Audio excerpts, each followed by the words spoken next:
In a snowy area, a little bug shows up and spots some flies buzzing around. Curious, he walks toward them and suddenly teases them, then runs away as the flies start chasing him. On the path, they all come across a giant spider web. They poke holes through it and keep going. Seizing the moment, the bug hides inside a snowman. The flies arrive, searching for him around the snowman. Suddenly, the bug jumps out.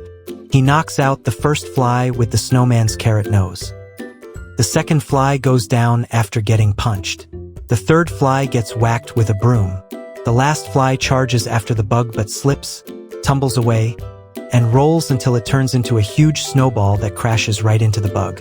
Later that night, all of them, bruised, tired, and half-broken, sit together around a small fire, warming themselves in the cold.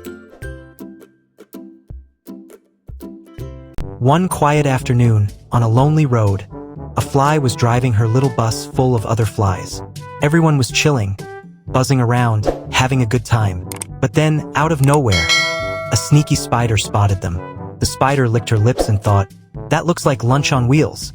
So she jumped into her bright yellow car, because apparently spiders drive now, and started following the fly bus.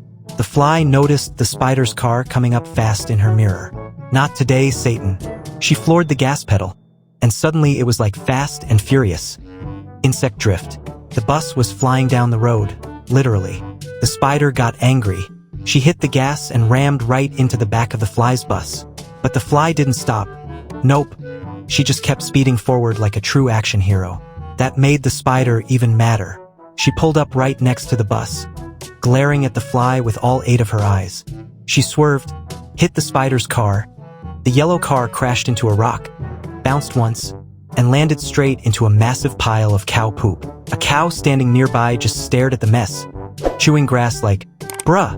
Meanwhile, the fly and her crew buzzed away happily, thinking they just won the ultimate road battle. But fate's got a sense of humor, because at the end of the day, no matter how far a fly goes, her destiny is always the poop. The Great Ant Adventure Cherry's Ant. One fine afternoon, a fancy dining table was loaded with delicious food. Suddenly, out of nowhere, came a tiny but mighty ant. She started climbing up the side of the glass, her little legs slipping like someone trying to run on ice. Halfway up, she lost her grip and splat. Down she went.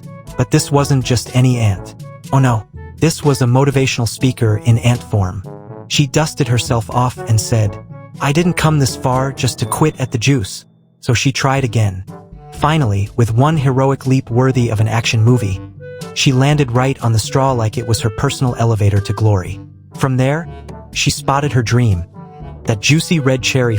Her eyes sparkled like, "Oh yeah, that's dinner." She jumped from the straw straight onto the cherry. She bonked right into the cherry and bounced off it, landing with a plop on an ice cube. Now she was surfing like a pro, floating around the juice like a tiny bug-sized ship captain. But our ant was unstoppable, this time landing perfectly on the cherry. With one powerful shove, she pushed the cherry right out of the glass. And our ant slid down the glass like a tiny superhero, making a dramatic exit. At last, she reached her prize. She stood beside the cherry like a conqueror and took a big, victorious bite. There was a spider living in a cozy house, chilling on her web and watching her favorite show, the tennis championship finals. But suddenly, click, the channel switched to a car race. "What the web?" the spider shouted. She turned around and saw a sneaky little fly sitting on the couch, holding the remote like a villain in a movie.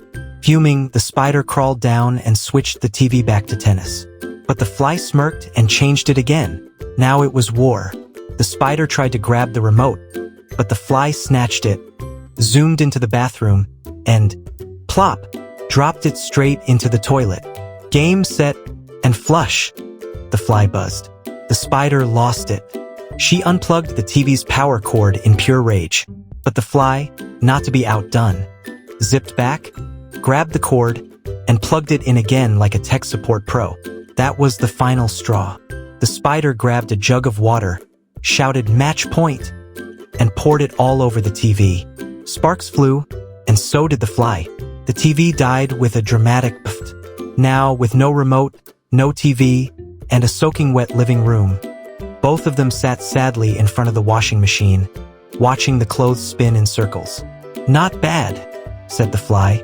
"Yeah," sighed the spider. In a village, some people were playing with iron balls.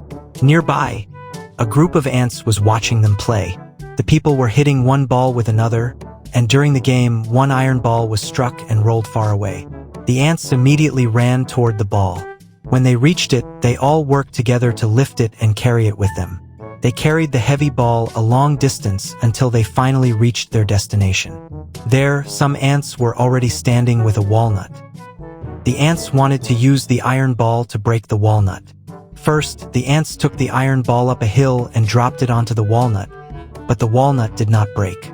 Instead, it sank into the ground. The ants tried a second time.